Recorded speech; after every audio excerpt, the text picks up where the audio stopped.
Olá pessoal, eu sou a Maria do blog Pétalas de Liberdade. No vídeo de hoje eu venho trazer um resumo das minhas leituras do último mês e também mostrar os livros que eu recebi em julho.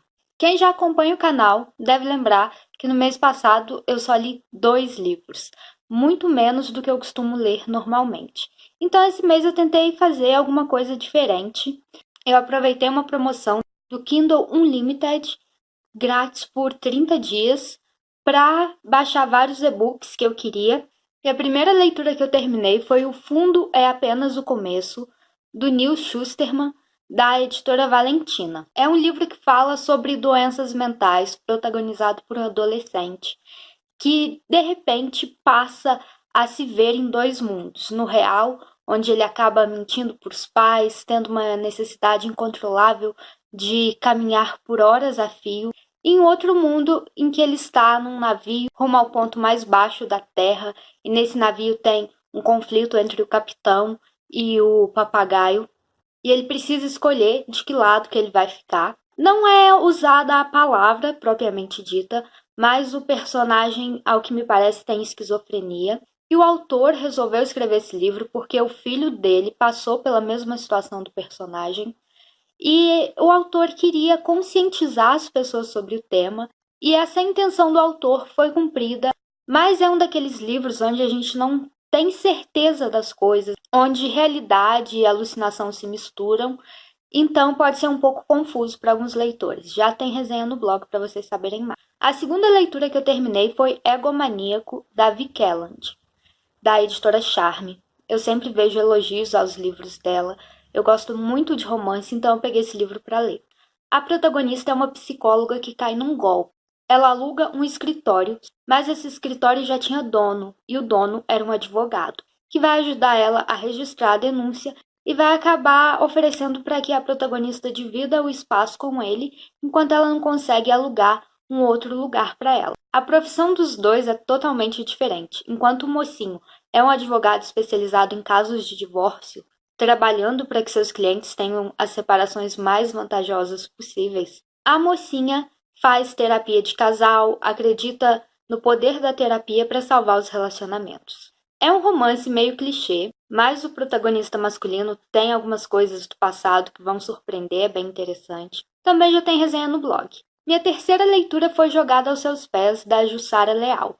Esse eu já tinha no Kindle, mas vi uns comentários sobre ele no Facebook e fui ler. Nesse livro é a personagem feminina, a Liz, que é rica, dona de uma empresa, mas ela estava passando por um relacionamento abusivo e certo dia ela não vai ver outra saída a não ser se jogar do carro onde ela estava com o namorado. E ela vai cair aos pés do Bernardo, que é um morador de rua, que vai ajudá-la a se esconder desse ex-namorado violento. E ela vai ficar muito grata a ele e também com muito medo de que o cara que estava dirigindo o carro pudesse ir atrás dele e fazer algum mal para ele.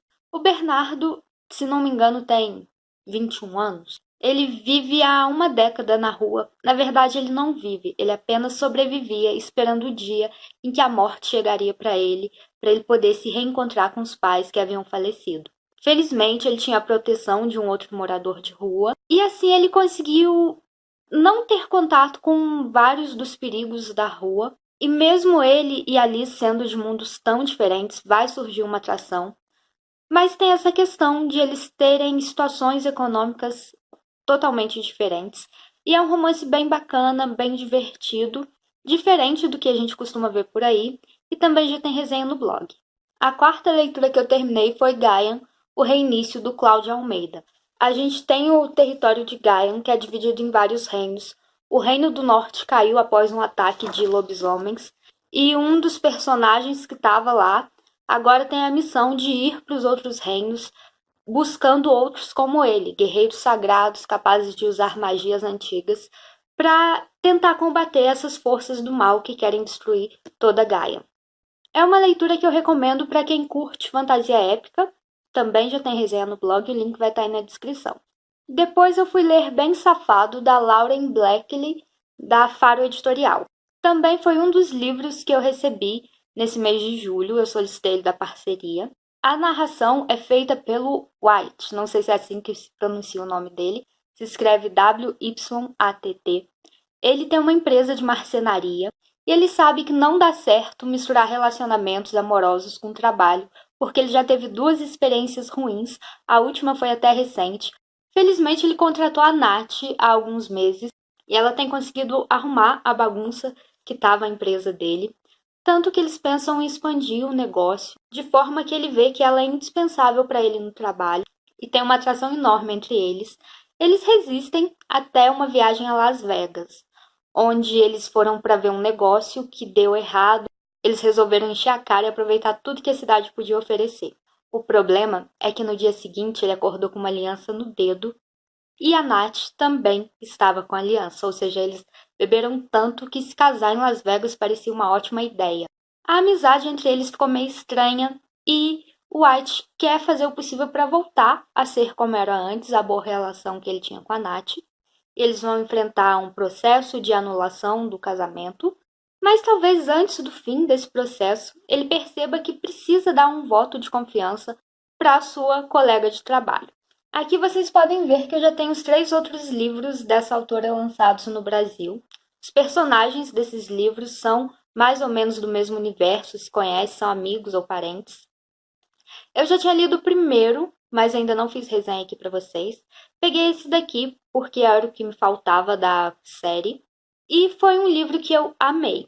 Não dá para dizer para vocês que ele é simplesmente um romance contemporâneo maravilhoso, porque o protagonista, o narrador, ele usa um vocabulário bem explícito.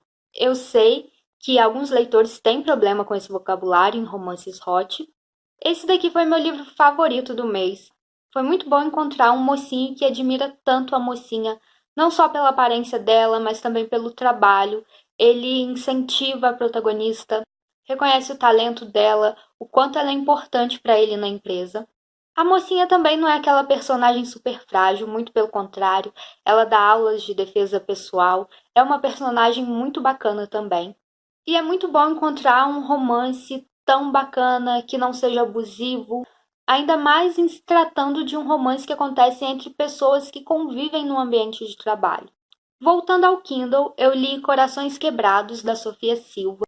Faz parte do universo do livro anterior da autora, que foi Sorrisos Quebrados, é da editora Valentina, e vai nos apresentar a história da brasileira Emília e do português Diogo. Os médicos deles acharam que seria bacana eles conversarem um com o outro, porque eles passaram por traumas e poderia ser interessante um poder falar com o outro sobre a experiência que viveram. E através dessas conversas que eles vão ter pela internet, eles vão acabar se apaixonando e o Diogo vai vir para o Brasil para conhecer a Emília. Só que ela não contou tudo para ele.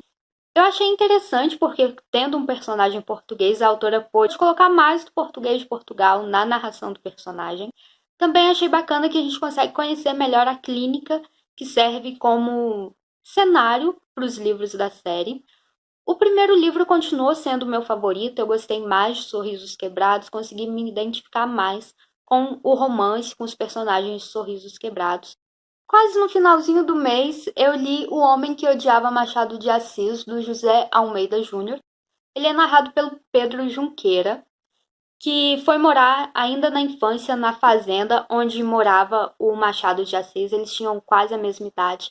E lá começou a rivalidade entre eles. Tinha uma espécie de amizade nessa história deles, ao ponto de o Pedro mostrar para o Machado uma história que ele tinha escrito, uma ideia para um livro. O Machado dizer que a ideia era péssima.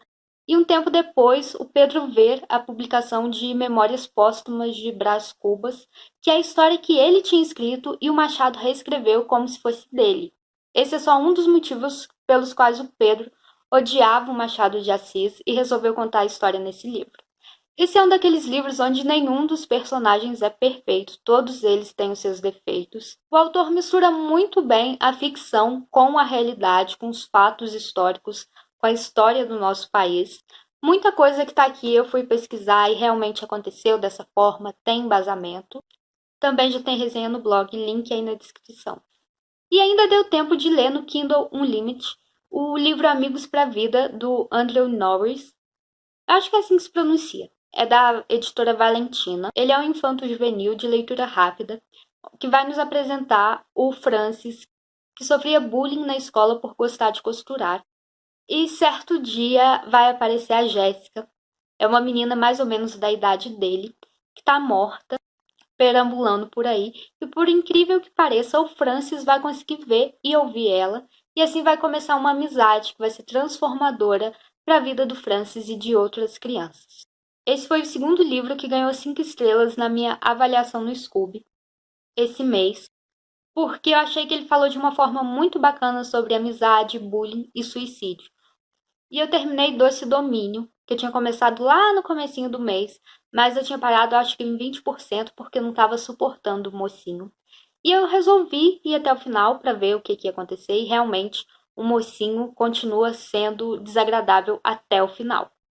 A história é sobre o Fernando e a Maria Clara. A Maria Clara era a responsável pela organização do casamento dele e estava superfaturando as contas para ganhar um dinheiro a mais. E quando a noiva fugiu e o Fernando queria cancelar algumas coisas para ter pelo menos parte do dinheiro de volta, ele descobriu esse superfaturamento. A Maria Clara fugiu, mas ele raptou ela e levou ela de volta lá para a fazenda dele e manteve ela lá em cárcere privado. Já que a noiva dele tinha ido embora, ela ia fazer as coisas que a noiva fazia. O Fernando ofereceu tratamento médico para os pais da Maria Clara, que eram doentes, e deixou ela presa na fazenda. E se ela tentasse fugir, ele ameaçava ela, dizendo que ia cancelar o tratamento que ele estava oferecendo para os pais dela. Além de entregar ela para a polícia, a escrita da autora é boa, a ambientação no Maranhão é bacana. A Maria Clara é uma personagem que não se submete fácil, mas o meu problema com o livro foi o Fernando. Na história do livro tudo termina bem, mas a gente sabe que infelizmente na vida real não é assim. Eu fico pensando que se fosse uma história real e um dia a Maria Clara não quisesse mais ficar com ele, fosse embora, o que é que ele ia fazer? Até onde ele seria capaz de ir? Se no livro ele é capaz de impedir que ela consiga um emprego, na vida real a gente vê notícias todos os dias nos jornais de homens inconformados com o término do relacionamento que matam as mulheres. Então essas foram as minhas leituras do mês. Realmente eu consegui ler bem mais do que nos meses anteriores. Eu cheguei a ter 5 livros em andamento, eu li um pouquinho de cada um, e foi assim que as minhas leituras renderam mais do que nos meses anteriores. Agora vamos aos livros que eu recebi. Esse daqui, como eu já comentei, foi enviado pela Faro. A diagramação da Faro é bacana, tem esse detalhe aqui no início dos capítulos. A edição, como todos os livros da Faro, está bem bacana. Outro livro que eu solicitei da parceria foi Feitos de Sol. É a nova obra do Vinícius Grossos. Tem uns detalhezinhos também no início da edição.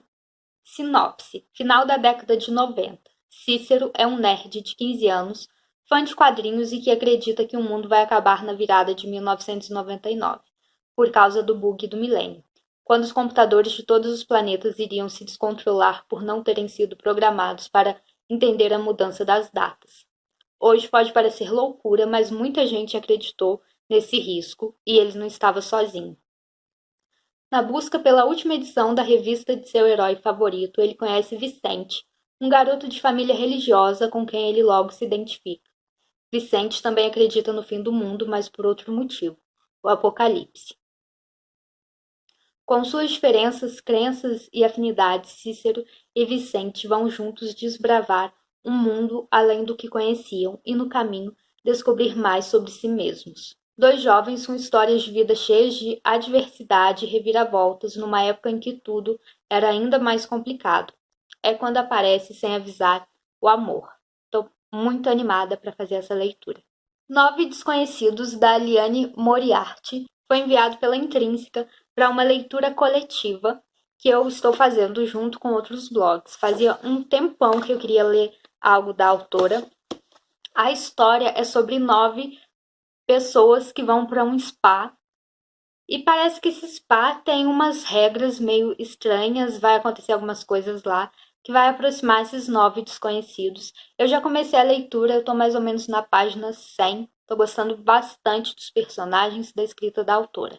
E no finalzinho do mês chegou o meu prêmio pela participação na campanha de divulgação dos livros da SG Fidelis, a Sara Gonçalves Fidelis, que é uma autora que eu conheci no Wattpad e sou apaixonada pelos livros dela. Eu já li 2 romances de época da autora, tô lendo o terceiro pelo Wattpad. Ela me enviou marcadores dos livros dela. O Ogre e a Louca tem na Amazon. Vai ser lançado em físico agora na Bienal. E ela também é autora de O Highlander e a Devassa. Essa daqui, ó, é a capa do livro na Amazon. Ela também me enviou Persuasão, da Jane Austen, nessa edição bilíngue da Landmark. Eu fiquei encantada por esse livro. Eu não sei sobre o que é persuasão. Aqui na contracapa só tá assim. Enquanto estava supostamente a escrever ao capitão Benwick, ele lhe escrevera também. Tudo o que o mundo podia fazer para ela dependia do conteúdo daquela carta. Tudo era possível e era preferível desafiar tudo a continuar na expectativa. Eu achei bem bonita essa edição de capa dura. E assim é a diagramação. E aqui na parte em inglês a letra é bem pequenininha. Então esses foram os livros lidos e recebidos de julho. Me contem aí nos comentários se vocês já leram ou querem ler algum deles. Se inscrevam no canal se ainda não forem inscritos e ativem as notificações aí no sininho para sempre saber quando tem vídeo novo. Deixe um like nesse vídeo e até o próximo vídeo. Tchau!